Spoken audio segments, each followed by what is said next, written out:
Dear friends, अस्सलाम वालेकुम। Homeopathic doctor Nasir Ahmed Chaudhry, capital homeopathic clinic, Jinnah Markaz, Islamabad. Homeopathic cure channel से आपसे मुखातब। डियर फ्रेंड्स, आज हम एक ऐसे मर्ज़ पे बात करेंगे जो सालों साल पेशेंट के अंदर रहता है और मरीज़ उसके नताइज भुगतता रहता है और वो उससे बेखबर होता है या उसे अहमियत नहीं देता, उसको उसका इल्म नहीं होता। ये इस तकलीफ़ जो है इसको कहते हैं गनोरिया, उर्दू में कहते हैं सुजाक। ये एक सेक्सुअली ट्रांसमिटेड बैक्टीरियम से ये मर्ज़ पैदा होता है। बोथ मेल्स एंड फीमेल्स, यानी दोनों मर्द और ख़वातीन इसमें मुब्तला हो सकते हैं। इस मर्ज़ से ज़्यादातर यूरेथ्रा, रेक्टम और थ्रोट, इस पे सिम्टम ज़ाहिर होते हैं, ये मुतासर होते हैं। गनोरिया एक ऐसी तकलीफ़ है जो कि सालों साल पेशेंट के अंदर डेरा बसाए रखती है और उसके नतीजे में बहुत सी बीमारियां, बहुत सी तकालीफ, बहुत से जिस्मानी मसाइल पैदा होते रहते हैं और उसकी तरफ से पेशेंट जो है बेखबर रहता है। आए देखते हैं कि इसमें क्या इलामात हों तो फिर बंदे को इसकी तरफ तवज्जो देनी चाहिए, सोचना चाहिए। इसके साइन एंड सिम्टम में बार बार और जल्द जल्द पेशाब करने की हाजत, both in males and females. पस लाइक डिस्चार्ज फ्रॉम यूरेथ्रा, यानी सफ़ेद रंग की पस खारिज होती है और बहुत क्रॉनिक हो तो ये ग्रीनिश या सब्ज़ी माइल भी इसका कलर हो सकता है और बाज़ दफ़ा ये विद नेकेड आइज भी देखा जा सकता है। टेस्ट में तो खैर आ ही जाता है। इसके अलावा टेस्टिकुलर स्वेलिंग, जिसके साथ बहुत ज़्यादा दर्द हो, पीनस पर स्वेलिंग, दाने निकल आना, दर्द होना, ख़ास तौर पे ओपनिंग ऑफ पीनस पे, inflammation, swelling, soreness, itching at anus और रेक्टम से ब्लीडिंग या खून का इखराज होना। ये इसकी चंद इलामात हैं। आए देखते हैं नाज़रीन कि इसको टेस्ट कैसे किया जाता है या इसको एलोपैथी में कैसे, या इसका अगर कंफर्म करना हो कि ये प्रॉब्लम है तो how to get it done. तो डायग्नोजिंग इसकी जो है गनोरिया की, वो यूरिन टेस्टिंग में भी पता चल जाता है, पस वगैरह का, ब्लड का पस चल जाते हैं और गनोरिया कल्चर से भी, ये भी एक टेस्ट है। इसमें एंडोसर्वाइकल या यूरेथ्रल स्वैब जो है उसका स्पेसिमन लिया जाता है और उससे टेस्ट किया जाता है, कंफर्म हो जाता है कि patient is suffering from gonorrhoea. इस तकलीफ़ में मरीज़ बहुत सी जिस्मानी, मसलन जल्दी तकालीफ, खारिश, प्रोराइटिस, इचिंग, दाने निकल आना, जोड़ों का दर्द हो जाना, साइकोटिक कंडीशंस में बहुत सी तकालीफ मरीज़ सफ़र करता है। इन तमाम तकालीफ का होम्योपैथी में बेहतरीन शाफी इलाज मौजूद है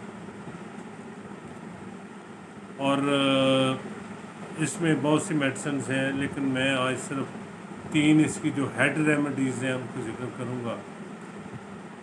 और नाज़रीन, ये एक ऐसी तकलीफ़ है कि इसमें आपको किसी भी मुस्तनद होम्योपैथिक डॉक्टर जिसके प्रैक्टिस हो उससे रब्ता करना चाहिए, क्योंकि ये आम आदमी के बस की बात नहीं है। ये बड़ी डीप सीटेड प्रॉब्लम है और इसको दूर करना, इसका जिस्म से खारिज करना सबसे इम्पॉर्टेंट है और ये एक बहुत ही आर्टफुल जॉब है। जो कि प्रैक्टिशनर डॉक्टरी कर सकता है। आए नाज़रीन, मटीरियल मेडिका में मौजूद सबसे इसकी जो हेड रेमेडी है, जो इसके वायरस से ही बनती है, गनोरियल वायरस से, उसका जिक्र करते हैं। उसका नाम है मेडोरेनियम। ये बहुत ही पावरफुल और डीप एक्टिंग रेमेडी है,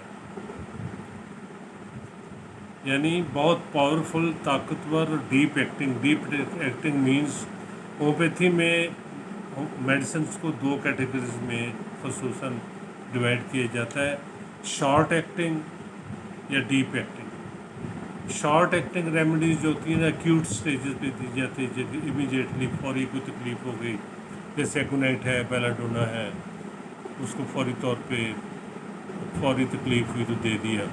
ये डीप एक्टिंग रेमेडी में शामिल होती है। इसके ड्यूरेशन ऑफ एक्शन भी लॉन्ग होता है, इसलिए इसको हाइपोटेंसी में और बार बार रिपीट नहीं किया जाता, इसकी रेपिटेशन नहीं की जाती। इसलिए मैंने कहा कि किसी समझदार या मुस्तनद डॉक्टर से अगर इसकी अलामत हो तो आप रब्ता करें।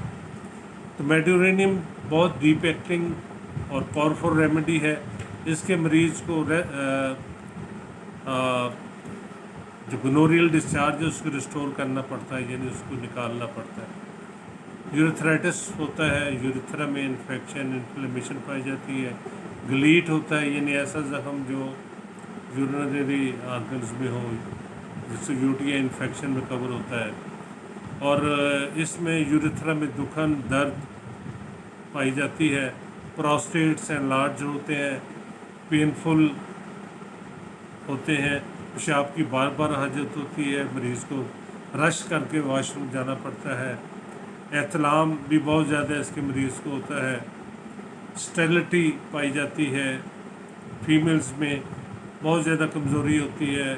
और साइकोटिक वार्ड्स, जेनिटलिस पे दाने बने होते हैं।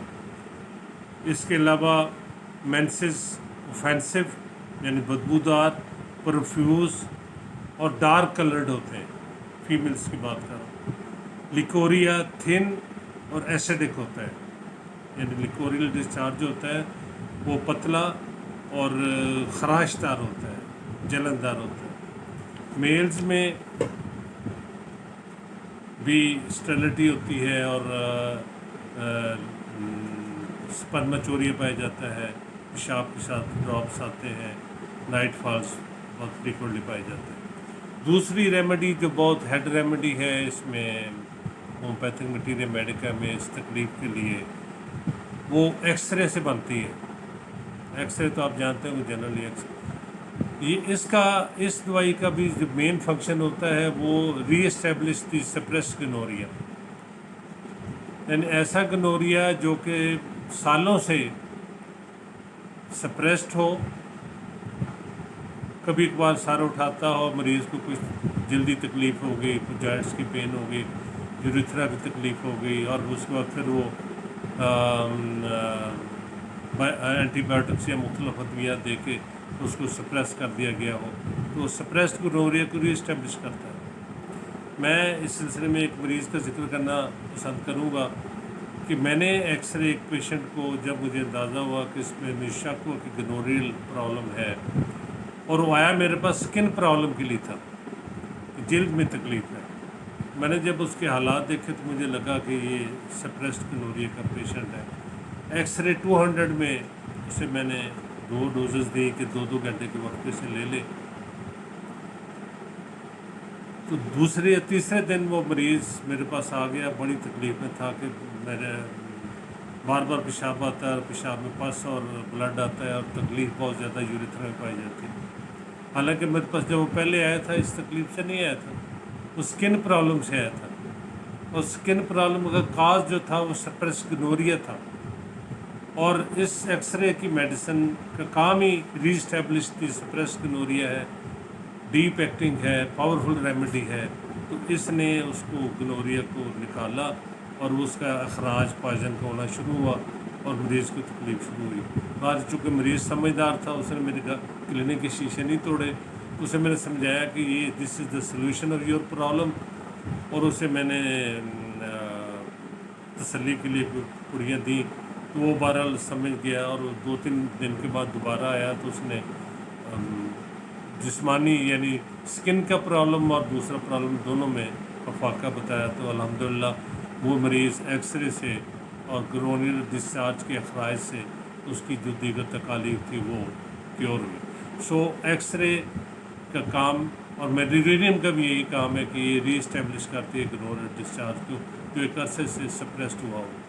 تیسری ہیڈ ریمیڈی جو ہومیوپیتھی میٹیریل میڈیکل میں پائی جاتی ہے گنوریا یا سوراخ کے لیے، وہ ہے تھوجا آکسیڈینٹل۔ یہ تھوجا بھی بہترین ریمیڈی ہے، سپریسڈ گنوریا میں خاص طور پہ کام کرتی ہے، ایکیوٹ سٹیج پہ بھی کام کرتی ہے۔ ایل ایفیکٹس آف ویکسینیشن یعنی ویکسینیشن کے غلط اثرات کو بھی دور کرتی ہے۔ سکن اور جینیٹو یورینری آرگن، جلدی تکالیف اور genitourinary organ U T I infection جو ہے کسی بھی وجہ سے ہو، گنوریا انفیکشن سے خاص طور پہ، تو اس کو دور کرنے میں یہ بہترین کام کرتی ہے۔ سائیکوٹک ڈسکریسیا میں بہترین کام کرتی ہے تھوجا جو ہے، وارٹس میں بہترین کام کرتی ہے، بلکہ یہ مشہور ہی اس لیے ہے کہ یہ جو جلد پہ وارٹس نکلتے ہیں اس کے لیے تھوجا ہر بندے کے منہ پہ ایک تھوجا دے، حالانکہ یہ سپریس گنوریا میں بہت بہترین کام کرتی ہے۔ یوریتھرا میں سویلنگ ہوتی ہے، یلوش ڈسچارج ہوتا ہے، سورنس ہوتی ہے، کٹنگ پین ہوتی ہے، یعنی کاٹنے جلن دار تکلیف کے نہیں بلکہ کاٹنے والے درد، جلن دار تکلیف کینتھرس میں بہت زیادہ اور برپرس میں پائی جاتی ہے، پیشاب کے بعد خاص طور پہ پروسٹیٹس میں انلارجمنٹ پائی جاتی ہے اس کے، اور اس کے مریض کو بھی ارجنٹ ڈیزائر ہوتی ہے ٹو پاس دی یورین، اور اس کے مریض کو باتھ روم میں کوئی دوسرا موجود ہو تو وہ دروازہ کھٹکھٹاتا ہے، رش کرتا ہے کہ مجھے یورین پاس کرنے دو، میرے لیے ٹالریبل نہیں ہے، قابل برداشت نہیں ہے یورین کو روکنا۔ سو یہ 3 ہیڈ ریمیڈیز تھیں گنوریا کی جن کا میں نے ذکر کیا۔ تو ناظرین، اگر خدا نخواستہ کوئی بھی اس کا مریض ہو یا یہ سمٹم پائے جائیں تو آپ کسی مستند ہومیوپیتھی ڈاکٹر کے مطلب پہ جائیں جو پریکٹس کرتا ہو۔ ہمارے کلینکس میں بھی کیپٹل ہومیوپیتھی کلینک اسلام آباد میں بھی آن لائن کنسلٹیشن کی سہولت موجود ہے۔ اگر آپ آن لائن کنسلٹ کرنا چاہیں تو اسکرین پہ نمبر چل رہا ہے، اس پہ آپ کال کر کے ٹائم لے کے بتا سکتے ہیں اپنی تکلیف، اور آپ کو میڈیسن گھر پہ پہنچانے کا انتظام بھی ہے۔ بہرحال یہ آپ جیسے مناسب سمجھیں، لیکن اس کا علاج کسی مستند اور پریکٹیشنر سے، تجربہ کار ڈاکٹر سے کرائیں۔ اور ناظرین، اگر آپ نے اس چینل کو کیپٹل ہومیوپیتھی کیور جس کا نام ہے کیپٹل ہومیوپیتھی کیور، اگر اس چینل کو آپ نے ابھی تک سبسکرائب نہیں کیا تو پہلے اس کو سبسکرائب کریں، لائک کریں، شیئر کریں، تاکہ آپ کو ہیلتھ ریلیٹڈ مختلف پرابلمس پہ شیئرنگ ہو سکے۔ اللہ تعالیٰ آپ کا حافظ ناصر ہو، آپ کو صحت مند رکھے۔ بہت شکریہ، اللہ حافظ۔